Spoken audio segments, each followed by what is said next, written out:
예레미야 1장 함께 읽겠습니다. 베냐민 땅 아나돗의 제사장들 중 hil기야의 아들 예레미야의 말이라. 아몬의 아들 유다왕 요시야가 다스린 지 13년에 여호와의 말씀이 예레미야에게 임하였고, 요시야의 아들 유다의 왕 여호야김 시대부터 요시야의 아들 유다의 왕 시드기야의 11년 말까지 곧 5월에 예루살렘이 사로잡혀 가기까지 임하니라. 여호와의 말씀이 내게 임하니라. 이르시되 내가 너를 모태에 짓기 전에 너를 알았고, 내가 배에서 나오기 전에 너를 성별하였고, 너를 여러 나라의 선지자로 세웠노라 하시기로, 내가 이르되 슬프도소이다. 주 여호와여 보소서. 나는 아이라 말할 줄을 알지 못하나이다 하니, 여호와께서 내게 이르시되 너는 아이라 말하지 말고 내가 너를 누구에게 보내든지 너는 가며 내가 내게 무엇을 명령하든지 너는 말할지니라. 너는 그들 때문에 두려워하지 말라. 내가 너와 함께하여 너를 구원하리라. 나 여호와의 말이니라 하시고, 여호와께서 그의 손을 내밀어 내 입에 대시며 여호와께서 내게 이르시되 보라, 내가 내 말을 내 입에 두었노라. 보라, 내가 오늘 너를 여러 나라와 여러 왕국 위에 세워 내가 그것들을 뽑고 파괴하며 파멸하고 넘어뜨리며 건설하고 심게 하였느니라 하시니라. 여호와의 말씀이 또 내게 임하니라. 이르시되 예레미야야 네가 무엇을 보느냐 하시매, 내가 대답하되 내가 살구나무 가지를 보나이다. 여호와께서 내게 이르시되 네가 잘 보았도다. 이는 내가 내 말을 지켜 그대로 이루려 함이라 하시니라.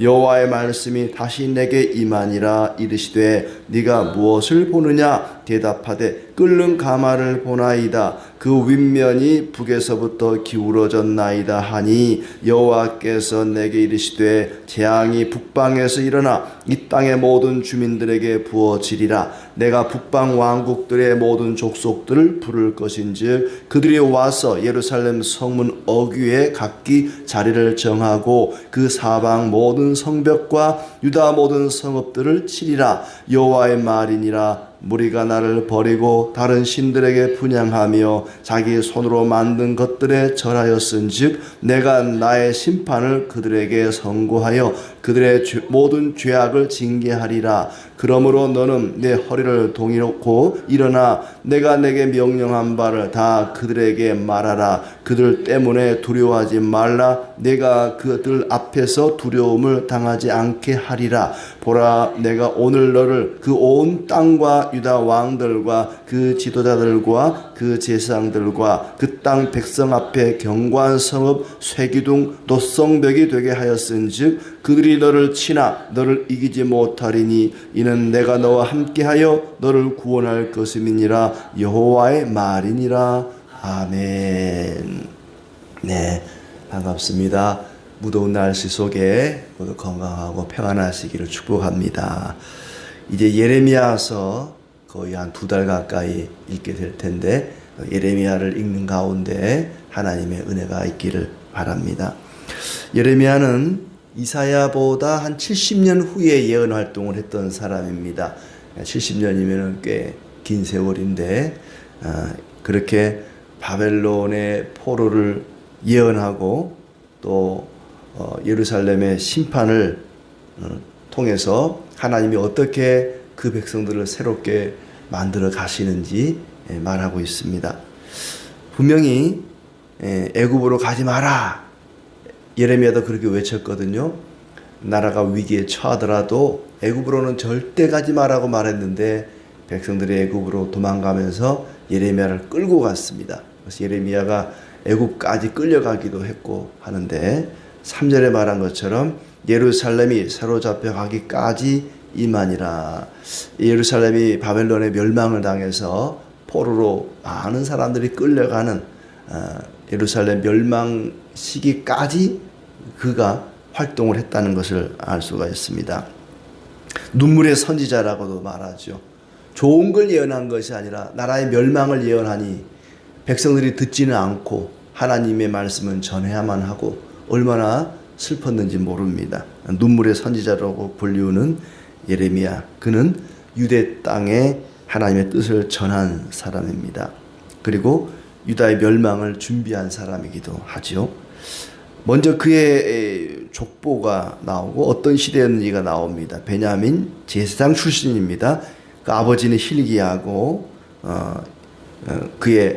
그도 역시 제사장이죠. 제사장 아들은 당연히 제사장이니까 예레미야는 제사장 출신이다 하는 걸 알 수가 있고, 또 요시야 왕이 다스린 지 13년에 여호와의 말씀이 예레미야에게 임하였다. 요시야 왕은 이스라엘의 왕 가운데, 남유다의 왕 가운데 개혁에 있어서 가장 훌륭한 그런 왕이라고 할 수 있습니다. 한편으로는 왕이 개혁에 나서고 또 한편으로는 제사장인 예레미야가 개혁에 앞장서고, 그럼에도 불구하고 여전히 백성들은 우상을 버리지 못하고 우상 숭배에 여념이 없었습니다. 참 안타까운 일이죠.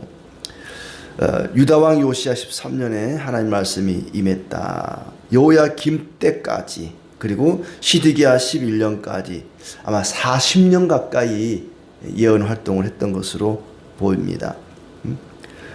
여러 번 하나님께서 그에게 말씀하셨다. 예레미야가 전한 말씀은 그가 연구를 하거나 상상을 하거나 지어낸 이야기가 아니라 하나님의 말씀이 임한 것입니다. 그리고 예레미야가 하나님 말씀을 전하는 예언 활동을 하기까지는 하루아침에 된 것이 아니라 하나님이 오랜 계획과 준비 속에 이루어진 일이다 하는 걸 우리가 5절부터 나오는 말씀을 통해 알 수 있습니다. 너를 모태에 짓기 전에 알았고 태어나기 전에 거룩하게 구별하여 여러 나라의 선지자로 세웠다. 그랬더니 예레미야가 하는 말이 슬프도소이다. 저는 말을 잘할 줄 모르고 아직 어립니다. 이사야는 하나님 부를 때 뭐라 그랬어요? 주여 내가 여기 있나이다. 나를 보내소서. 이사야는 부름 받자마자 내가 여기 있나이다. 제가 가겠습니다. 그렇게 나섰는데 예레미야는 나이도 좀 어렸던 것 같아요. 40년을 사역을 했으니까 아마 예레미야가 처음 말씀을 전할 때 한 20대, 10대 후반, 20대 초반 요 나이가 아니었을까 싶은데 아직 어립니다. 그리고 말도 잘 할 줄 모르고, 그때 당시에 대제사장도 있었을 것이고 능력 있는 제사장들이, 선지자들이 얼마나 많았겠습니까? 하나님, 저같이 이 시골 촌뜨기가 별 볼 일 없는 이런 제사장이 무슨 하나님 말씀을 전하겠습니까? 제가 하나님 말씀이라고 전하면은 많은 백성들이, 또 다른 제사장들이, 높은 양반들이 가만히 있겠습니까? 저는 못합니다. 제가 무슨 하나님 말씀을 전하겠습니까? 슬프도소이다. 저는 말을 잘 할 줄 모르고 아직 너무 어립니다. 하나님 말씀하십니다. 너무 어리다고 말하지 말고 누구에게 보내든지 그에게로 가고 무슨 명령을 내리든지 그대로 말하라. 예레미야야, 너무 두려워하지 마라. 하나님의 사람은 하나님에 대한 이런 두려움이 좀 있어야 됩니다. 하나님, 두렵습니다. 제가 어찌 감히 그런 일을 할 수 있겠습니까? 굉장히 겸손합니다. 하나님께서는 예레미야를 보내면서 그냥 혼자 보내지 않습니다. 8절에 보니까 그들 때문에 두려워하지 말라. 내가 너와 함께하여 너를 구원하리라. 내가 너와 함께하겠다. 너만 보내는 것이 아니고 너와 같이 갈 것이다. 항상 함께할 것이다.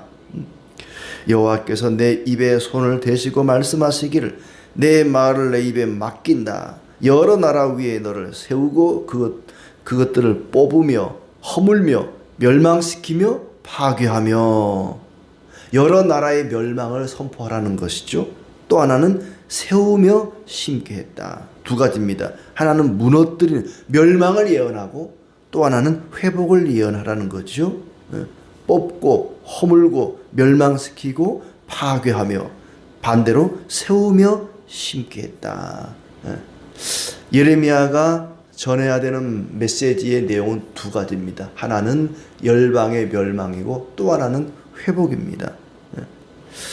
단순히 그 사역을, 말씀 전하는 사역을 맡기기만 한 것이 아니라 그 일을 감당할 수 있는 지혜와 능력과 그리고 그와 함께 하겠다, 돌봐주겠다는 약속도 함께 합니다.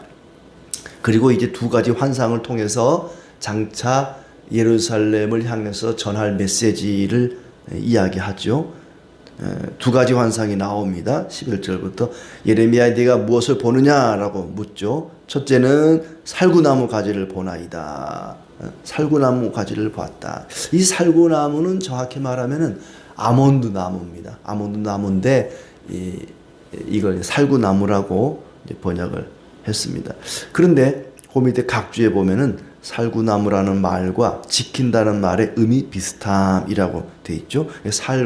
살구나무라는 히브리 말은 사케드입니다. 이 사케드라는 말과 지켜본다라는 말이 발음이 거의 같다는 거예요. 그러니까 살구나무를 보여줬다는 것은 하나님께서 그분의 말씀이 이루어지는 것을 지켜보겠다라는 뜻이죠. 하나님의 말씀은 반드시 이루어진다 하는 것을 뜻하고 있습니다. 살구나무 환상을 보았다는 것은 하나님은 말씀하신 것을 그대로 이루시는 분이다. 그걸 지켜볼 것이다. 하나님이 말씀대로 이루어지는 것을 지켜보신다 하는 뜻이 있는 거지요. 내가 말한 대로 그대로 이루어지는 것을 내가 보고 있다. 하나님도 그렇게 말씀하시죠. 이는 내가 내 말을 지켜 그대로 이루려 함이라. 살구나무를 보여줌으로써 내가 한 말을 반드시 지켜서 그대로 이룰 것이다. 신실하신 하나님을 뜻하는 것이 바로 이 살구나무 가지죠. 또 가지라는 말은 회초리거든요. 회초리. 하나님이 징계한다는 뜻이죠. 때린다는 겁니다. 하나님이 예루살렘을 징계하겠다고 하는 그 말씀이 어떻게 이루어지는지 지켜볼 것이다. 그 약속의 말씀을 반드시 지켜서 예루살렘을 징계할 것이다 하는 얘기입니다. 우리가 최근에 농어촌교회 돕기를 하는데 그 교회 이름이 살구꽃 천성교회예요. 왜 살구꽃인가? 그 교회 가니까 살구꽃도 없어요. 살구나무도 없고. 그래서 왜 살구꽃인가 그랬더니 살구나무가 여기 나오더라고요. 그러니까 하나님이 말씀하신 것이 그대로 이루어진다라는 의미를 담고 있어서 아마 살구꽃이라는 이름을 교회 이름에다가 넣은 것 같았습니다. 아무튼 그렇게 첫 번째 환상을 보여주시고 두 번째 환상이 나오는데 13절에 다시 네가 무엇을 보느냐라고 했더니 끓는 가마를 보나이다. 끓는 가마솥이 있는데 뭐가 펄펄 끓고 있는 거예요. 근데 이 가마솥이 그냥 제대로 반듯하게 서 있는 게 아니라 기울어져 있습니다. 남쪽을 향하죠. 북쪽. 윗면이 북에서 기울어졌나이다. 북쪽에서 남쪽으로 살짝 기울어져 있는 거예요. 북쪽에서 땔감이 이렇게 타오르니까 남쪽으로 기울어진 이 가마솥이 막 끓고 있는 거죠. 그 윗면이 북에서 기울어졌나이다. 여호와께서 말씀하시되 재앙이 북방에서 일어나 이 땅의 모든 주민들에게 부어지리라. 북방 왕국들의 모든 족속들을 부를 것인즉 그들이 와서 예루살렘 성문 어귀에 각기 자리를 정하고 사방 모든 성벽과 유다 모든 성읍들을 칠 것이다. 북쪽에서 어떤 사람들이 와서 이 예루살렘을 칠 것이다. 북쪽에서 나무를 떼니까 기울어진 가마솥이 끓었다. 마치 가마솥 안에 있는 물이 끓어서 증발해 없어지듯이 사라지듯이 유다의 백성들이 다 사라지게 될 것을 그렇게 예언하는 것이죠. 북쪽에서 어떤 사람들이 쳐들어와서 예루살렘을 멸망시킬 것을 예언하는 그런 말씀입니다. 두 가지 다 하나님이 예언하신 이 말씀이 반드시 이루어질 것이라는 의미이면서 동시에 예루살렘 멸망을 예언하는 그런 내용입니다. 환상을 통해서 예레미야가 전해야 할 말씀, 그 메시지의 내용을 알려주시는 거죠. 예루살렘이 우상숭배를 통해서 바벨론에 의해서 멸망을 당할 것이다. 북쪽 나라를 이 땅으로 불러들이겠다. 그들이 몰려와서 예루살렘 성문 바로 앞에 자리 잡고 사방에서 공격하고 유다 모든 성읍을 칠 것이다. 그렇게 한 이유가 뭐냐? 왜 그렇게 되었는가? 예루살렘이 멸망하게 되는 원인이 16절에 나옵니다. 무리가 나를 버리고 다른 신들에게 분향하며 자기 손으로 만든 것들에게 절하였은즉 내가 나의 심판을 그들에게 선고하여 그들의 모든 죄악을 징계하리라. 우상 숭배입니다. 예루살렘이 멸망하게 된 원인은 우상 숭배입니다. 하나님을 버리고 다른 신을 섬긴 것이죠. 요시야 왕도 예레미야도 끊임없이 이 우상을 버리고 하나님만을 섬기라고 그렇게 개혁을 단행했습니다마는 그것이 제대로 먹혀 들어가지 않은 것이죠. 너는 허리를 동이고 일어나 명령한 것을 말하라. 그들을 두려워하지 말라. 예레미야는 굉장히 두려워합니다. 제가 어찌 감히 이 어른들 앞에 서서 말씀을 전할 수 있겠습니까? 제가 가가지고 하나님의 말씀입니다. 그러면 누가 귀등으로 듣기라도 하겠습니까? 저는 두렵습니다. 하나님 무섭습니다. 두려워하지 마라. 내가 너를 그 온 땅과 왕과 지도자들 앞에 견고한 성읍 쇠기둥 또 성벽이 되게 하였으니 그들이 너를 이기지 못할 것이다. 내가 너와 함께하여 너를 구원할 것이다. 또 성벽인데 노수로 된 아주 튼튼한 누구도 감히 쓰러뜨릴 수 없는 그런 성벽이 되게 했다. 누구도 너를 넘어뜨리지 못할 것이다. 하나님을 두려워하는 자는 사람을 두려워하지 않습니다. 예레미야야, 네가 나를 두려워한다마는 사람은 두려워하지 마라. 담대하게 가서 내 말을 전하라 하고 이야기합니다. 하나님께서 예레미야의 머리에 지혜를 주시고 그의 입술에 말씀을 넣어주셨습니다. 너를 짓고 알았고 구별하였고 세웠다. 하나님께서 바울을 이방의 사도로 세운 것처럼 예레미야를 열방의 선자로 세웠습니다. 바벨론, 모압, 애굽 주변의 여러 나라들의 멸망과 흥망성쇠를 예언하도록 세운 것입니다. 하나님께서는 오늘도 우리를 하나님의 일꾼으로 세우셨습니다. 예레미야가 선뜻 응하지 못하고 하나님, 저는 아직 어린아이입니다. 말을 잘 할 줄 모릅니다. 라고 얘기했던 것처럼 우리는 겸손하게 하나님 앞에 나아가야 할 것입니다. 하나님은 단순히 우리에게 사명만 주신 것이 아니라 내가 너와 함께 할 것이다. 너를 지켜줄 것이다. 너를 돌보고 구원할 것이라고 약속하십니다.